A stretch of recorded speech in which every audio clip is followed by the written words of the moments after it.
Right, so I'm going to answer a question that some of you have asked. Some of our visitors actually have asked, and it's what about the pathways? Now, so here there was plastic. You see that plastic sheet on top of these two beds which had oats as a green manure, and so the paths were covered with the plastic, and you can see how the roots of the cabbages, and because there wasn't any light hitting the surface of the soil, have rooted through the path and right to the top of the path. Can you see all those roots? There's quite a lot here.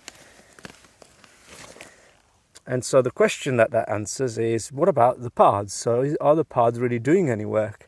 When you have a system like this, there is a lot of space which goes wasted to pathways. And also sometimes we fill up the beds with a little bit of we top them up with a little bit of compost, and some of it drops in the paths. And some people think, oh, that's a waste of compost. I should grab that lump and bring it back to the bed. Because they have this impression that the paths are just wasted space for walking on, but they're not. And that hopefully proves you that the wood chips create a nice moist environment, and the roots are travelling underneath that wood chip and getting the moisture that they need. Especially in a dry spell like this, in a drought like this, there is a lot more moisture under the wood chip, because wood is really porous, than there is on top of the bed here, when there is a lot of competition among the plant roots. So the plants on the outside can exploit that extra moisture. And on top of that, this is a lovely environment. Look, this is moist and there are worms. This is a lovely environment, not only for roots, but in general for wildlife, underground microbiology, especially for fungi. And if I can, I'll show you, we have some of these paths that have been inoculated with edible mushrooms. There were a few the other day, and now they've dried up, so yeah, I can't see them anymore. But over here there were quite a lot of King Stropharia. There's a fruiting stew, yeah, no, they've all gone. But that's another idea that you can implement if you have wood chip areas, is inoculate with a fungus called King Stropharia, or giant wine cap mushroom, and that is an edible one. And if you don't walk too much over your pathways, even if you do walk a lot, they will just fruit between the bed and the path where you don't actually tread on. But if you have an area that's less trodden on, then in that case they'll fruit nicely and you'll get another crop from the pathways. So that's to explain that pathways do not have to be wasted space, because they can welcome roots. In this case they're on the surface because there was plastic on top, but otherwise they'll be just right under the wood chip, and they can welcome wildlife such as earthworms, but also they can provide a harvest of edible mushrooms. A bit of advice about beef tomatoes. Well, these are some beasts. So some of the first fruits get some imperfect pollination, so they can get this type of damage. Now inside they'll be good, but there will be a little bit that's about a little bit.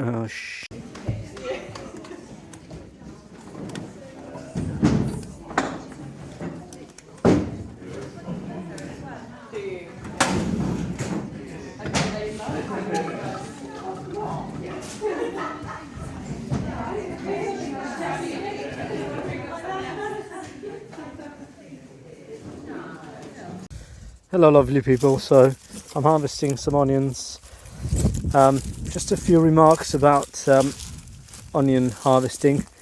Essentially, I've already discussed this in a previous video, but it's important that you select first the onions that have got a bent stem, because that seals the access of moisture to the bulb from above, and so essentially any fungal diseases that can develop in the leaves as they deteriorate can't access the bulb and make it rot.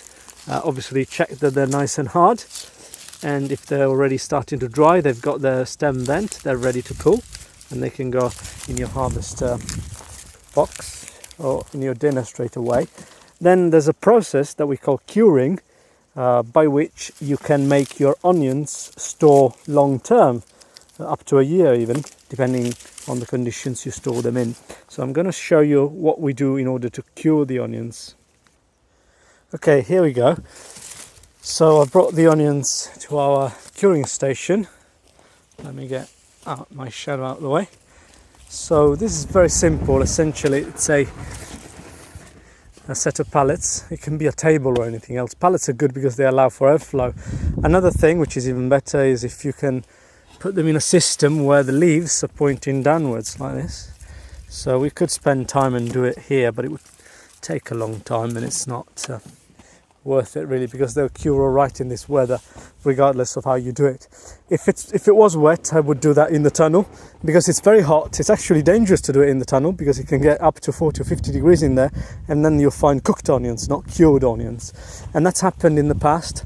What we did is we put them at the top of the tunnel, and you see those boards over there, and we found that they got cooked, so we wasted a few onions, not all of them fortunately. So now we've learned our lesson. It's way too hot in the tunnel with this climate, with this current weather, so we put them out there, and they could be on tables or anything else, but the important thing is they stay in the sun and in the dry, and with some ventilation or airflow. They'll be there depending on the temperature. If it stays like this only 1 week, and what we'll see is that the whole outer skin will dry. You could remove this now, this outer dry layer, and what would happen is that the one directly underneath would then dry and become similar to this. It doesn't matter too much. Obviously we have a lot, so we can't be bothered to, we don't have the time essentially to do all this cleaning. So we select a variety of onion which is not only very well performing, but also is quite clean when you pull it up, and you don't need to do a lot of extra work. This is called Santero. It's an F1, but really good onion. And so after you've done this curing, then you can bunch your onion and hang them for long-term storage, or you can keep them in a pantry, anywhere where it's frost-free, doesn't have any pest issues in terms of rodents and stuff like that, even though they usually don't eat the onions. It doesn't have any molds or fungal issues, and it's reasonably ventilated, but definitely not frosty and not too hot. And then you'll have onions that will last you for a long time. I'll do another video on red onions, which are a bit behind this year, but also are slightly more difficult to store depending on the variety. I wanted to talk briefly about brambles. This is a time when they're fruiting, and so we're reminded of their abundance. But brambles are an incredible species. They indicate a turning point in ecology. You find them mostly in two types of places, either on the edge of a woodland or into a hedgerow, which is kind of a mini version of a woodland if you want. It's a more stable perennial environment, and so that would be at the edge of an area like that, or else you find them in the middle of pasture. I'm going to go around. When I say pasture, I mean a field with grass, so you could call it grassland if you want. It doesn't have to be pastured as such,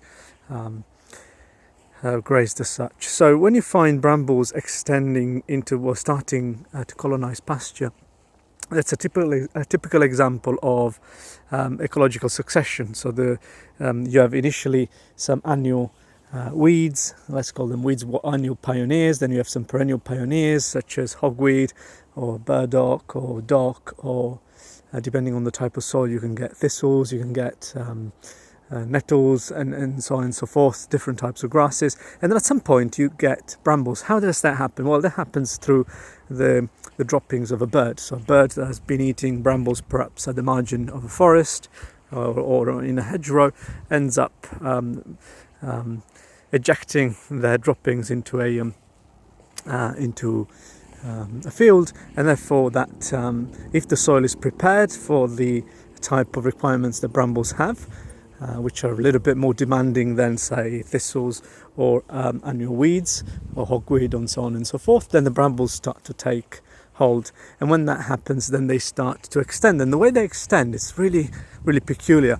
And the way they actually signify a turning point is very clear when you analyze that.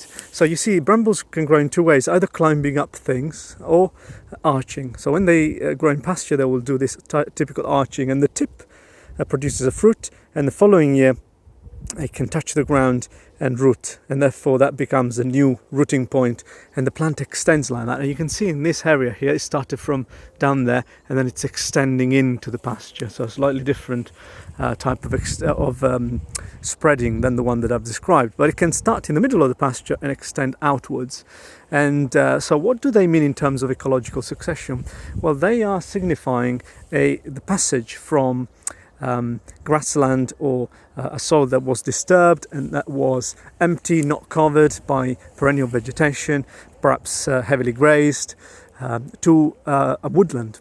Because what happens when brambles take hold like this? So you have here a sea of brambles.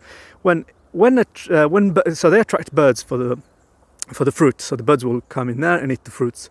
And as they're eating the fruits, they can let their droppings fall on the ground. Now that ground is protected by the thorns of the brambles. So that ground is going to be a great place for a tree to germinate and get big before it gets grazed by anything, including rabbits, a deer, or anything that was grazing the pasture around the brambles.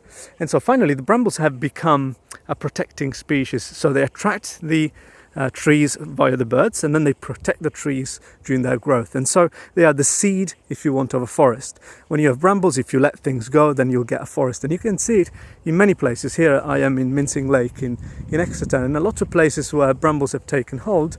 Here you've got some horseradish looking perennial weed that's decompacting the ground, for example, and then you have a lot of grass, and then you have some blackthorn coming via birds into the pasture. And whenever you've got brambles like in that area there, you see that some trees start to colonize, and you can see it here as well. And so these are trees in the middle of the pasture, and they've probably come via the droppings of an animal, and they were protected by the brambles around them. And so brambles signify that a soil is moving towards a more stable level of organic matter and fertility, because woodland is, if you want the climax, the finishing point, the ending point of ecology in this climate.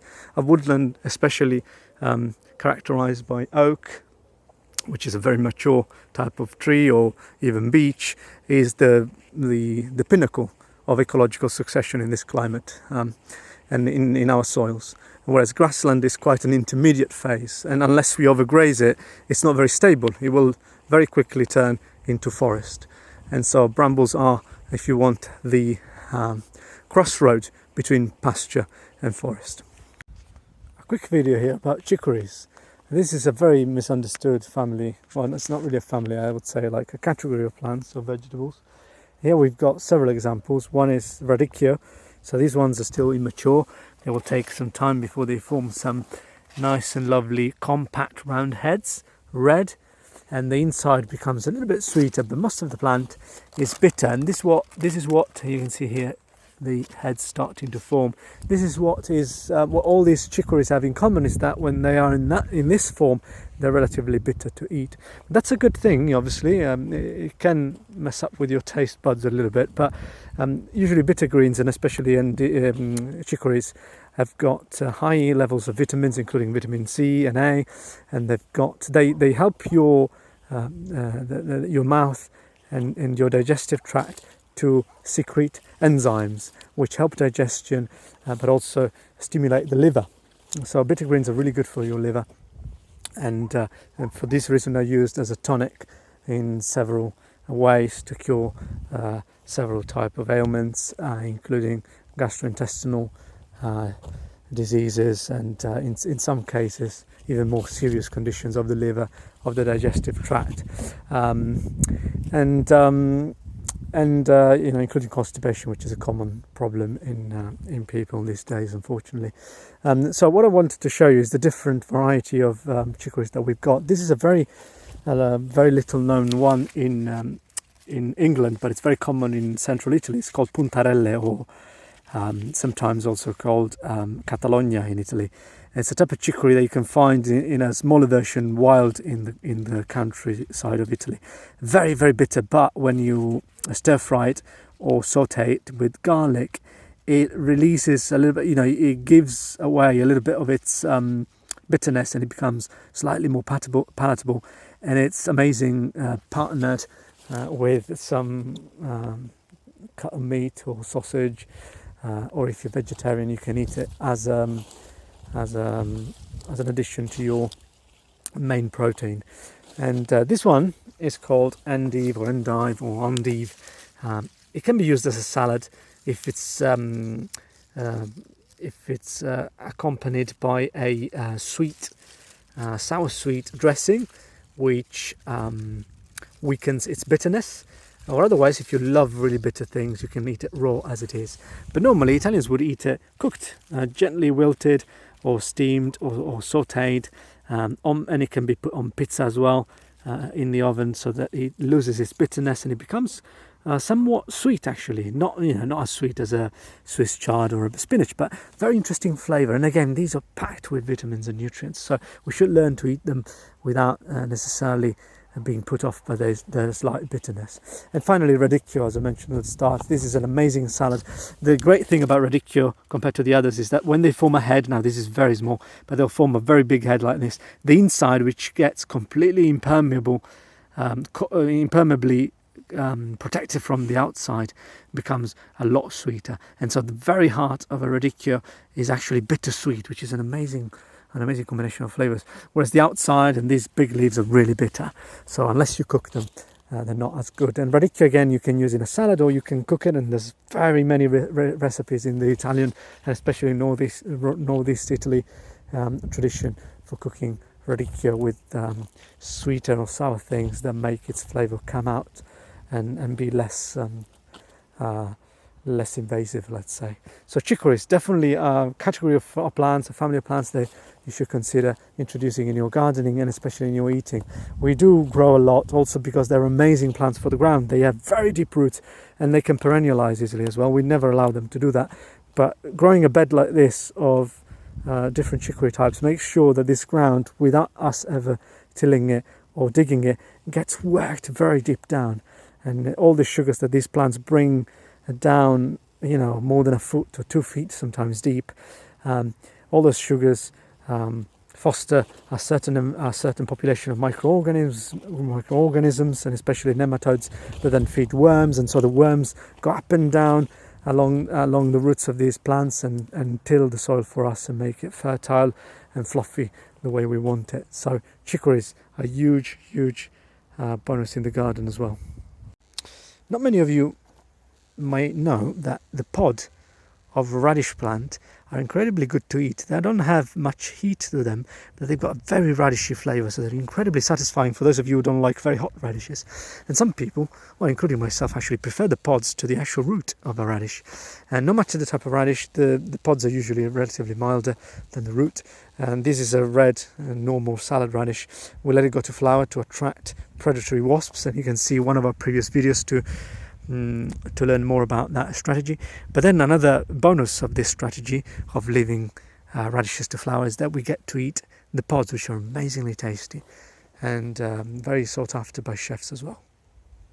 I guess you've got to harvest them quick, haven't you? When you get Yeah, otherwise they get big. So I'm here with Sky. Say hi to the Telegram folks. And we're just having a look at the wine cap mushroom, King Stropharia, popping up after a rain, fruiting all along. They've got a little bit of the wine colour, I guess, that gives them their name. Hello, so a common complaint is, I don't have enough compost, or I haven't got access to very good compost. How can I make these beautiful no-dig beds with a very thick layer of organic matter if I don't have any compost? So you can see, for example, this bed here has been mulched with some green waste compost that we get for free. We pay for the transport, which adds up to £100 per 15 tonnes. And this is made by Coastal Organics, which has a grant from the council to transform garden waste into compost. It's not the best compost, but it's a fine material, and it's really nice to work with, and you can plant into it very easily. But we've run out of it, so how do we manage with that without needing to till? So look at this bed here. We've broad forked it, which means going with a fork and just lifting it slightly without ever inverting the soil or ever tilling it, ever rototilling it, or ever digging it. Just a little bit of aeration. After doing that, we're left with a soil like the one you're seeing. There is a bit of clay exposed. We don't want that. We want to mulch it nicely. So what we do is we're going to add whatever we've got available. It might be wood chip. In our case, it's actually compost that's immature that we made on site. And you can see it's really rough. It's got a ton of wood. And so normally you wouldn't it's more like wood chip than compost, so it's halfway between wood chip and compost. And so normally, hello Roger, normally you wouldn't use it to plant into, but there is a trick. So what compost that's or any woody material does that prevents great growth is it absorbs a lot of nitrogen from the surrounding soil, and the microbes use it to decompose the wood and make it into compost essentially.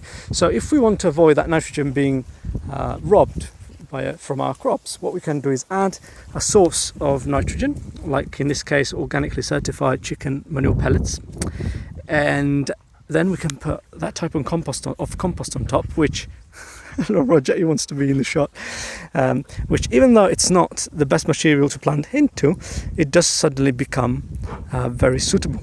And you can see a few beds behind me. Let's have a look. They've been planted that way. So in this case here, you can see the rough compost, and the plants have gone in, and now actually you've got a lot of benefits in very dry spells given by this type of compost, because it's more reflective. You can notice the difference here. This is the green waste compost we get in, and this is the one we made and that we've mixed with chicken manure in order to balance the nitrogen and carbon.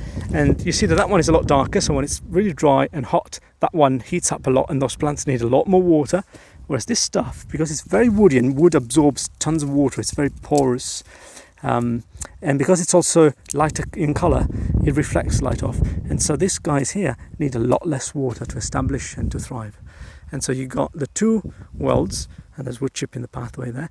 And so, there's always a way when you have no access to very fine, high quality compost, there's a way to supplement it, to supplement your system and still mulch with a heavy layer, with a thick layer, without necessarily using the fine material, but by using something more woody. The important thing is do put some nitrogen source. It can be horse manure, it could be chicken manure, anything, to balance out the carbon and nitrogen. And ideally that nitrogen source should go at the bottom of the carbonaceous material, because if it's left at the top, a lot of it off gases in time, and then you lose the benefits of the nitrogen into ammonia gas. So what you want is put the nitrogen source first, and then the thick carbonaceous material on top, and then you've got a lovely balanced system which is mulched and resistant to drought. The only drawback of a system like this, of a bed like this, is that it can attract slugs more easily if this was winter. Now in the autumn we're all right. If it starts to rain heavily and it gets cooler, slugs might like to hide among the woody bits, but we'll keep an eye on it, and hopefully it shouldn't happen. But this is definitely ideal for summer and dry climates or dry gardens. Right, so this is a question we get quite often when we talk about worms and wormeries. What's your setup like? So I'm going to show it to you briefly. Obviously we have a course that covers all things compost, and so in that one we cover the workings of a wormery in detail. I don't know if there's any places left on that course, in fact, but do get in touch if you're interested. I might do another one, squeeze another one in before the winter. So and this is how it looks. It doesn't look very pretty, but that's to screen the sunlight, because this is not a spot that's shady enough. Normally you would have this in a very shaded place. You don't want to have direct sunlight on your wormery. And then it's also for the water, so this is waterproof. But the actual structure is pretty waterproof anyway. I'm going to open it with one hand, which is not the easiest thing in the world, but you have to be patient. Okay, so I'm going to remove this. And the reason for having this, and usually we have also one that goes around the top that I've already removed, and that's to keep it all squeezed together, all the trays connected and tight together, so that no rodent can get in. And you'll see what I mean in a moment. I'm going to remove this cover. Oops, look at that. So the way it looks normally is like this. Sorry, you have to bear with me. Okay, there we go. So it looks like this. It's composed of different trays, and you can add up to 7 trays in the advice given by the manufacturer, which is wormcity.co.uk. We've been always very pleased with these. You can make your own from other type of material or plastic, but I like these ones because obviously it's really strong polyethylene. They're going to last a lifetime. You can step and jump on them and they don't break. And how do they work? So essentially there's a tap at the bottom, and you can collect the liquid that's been processed by the worms. So that's the leachate. It's called worm leachate. And you know, I'm not going to spend a lot of time on the properties of that, but it's great for flowers, it's great for some vegetables. It shouldn't be used on greens because it's an anaerobic product, but it's very rich in fertility, one of the best in terms of fertility of all the liquid feeds. Even though it's not, you know, it's not one of the best in terms of biology, but that's another story. So, how does it look? Let me try and do it with one hand. So we got the top where the freshest waste has been put, and all the waste we put in is always mixed with coffee chaff, which is the husks of the coffee beans that we get given by a roaster in town. This is a fungus probably coming from, there might have been some spoiled rice or something in there. Can't remember now actually, but this is a type of fungus. Look at how cool that is. When things start to get attacked by fungi or molds, then the worms start to like them. So if you put fresh waste, you have to wait a bit before they start eating that. Now I'm going to pause the video and then remove this tray, and you'll see the other ones. Here we go. So I've removed that one, and now that's what's below that.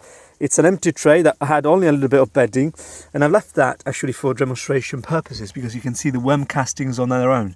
So that's the poo of the worms mixed with a bit of bedding. Like for bedding we can use leaves, which is their favorite, or we can use coffee chaff, we can use sawdust, even though it's not the best, and we can use other things. Look, there are some insects in there. That's completely fine as long as this thing doesn't smell awfully.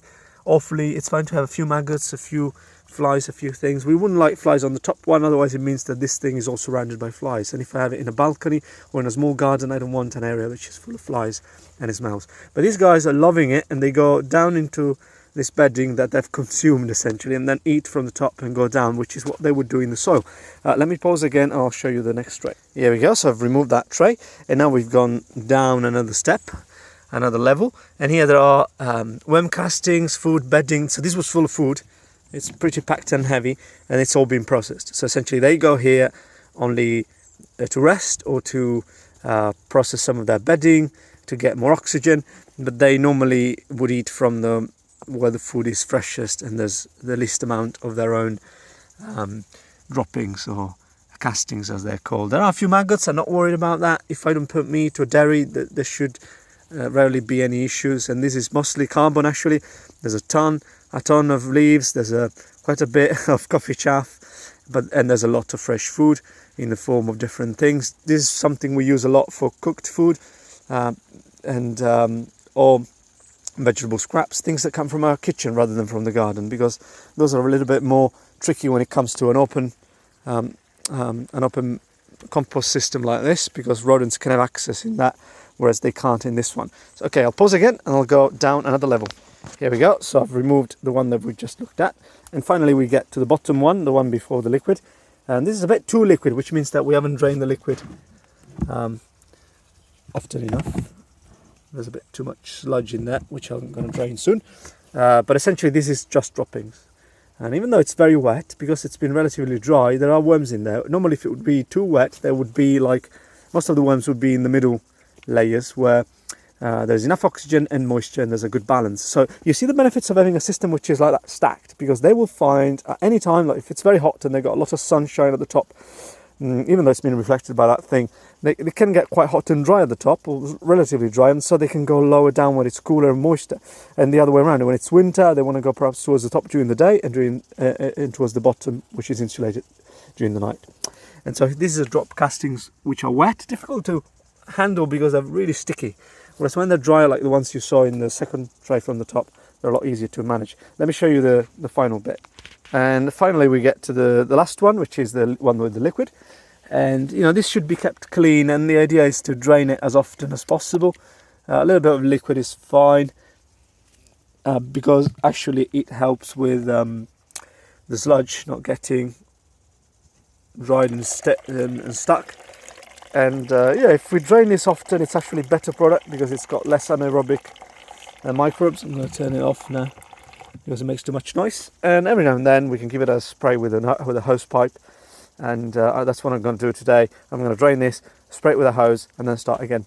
And that tap is very convenient to have. And you can add more. You know, you've seen it wasn't too tall. You can make it a lot taller than what it is at the moment. But we've got another one at home that we use for our own kitchen waste, and this one is mostly for courses and demonstrations. So we've got 1, 2, 3, 4 4 trays at the moment. You could add easily another 3. All right, that's wormery for you. Okay, another question that sometimes may come up is how to tell whether your pumpkins or squash are ready to harvest. And now there's a very easy thing you can check, and it's the state of the connection between the plant, the stem, and the fruit.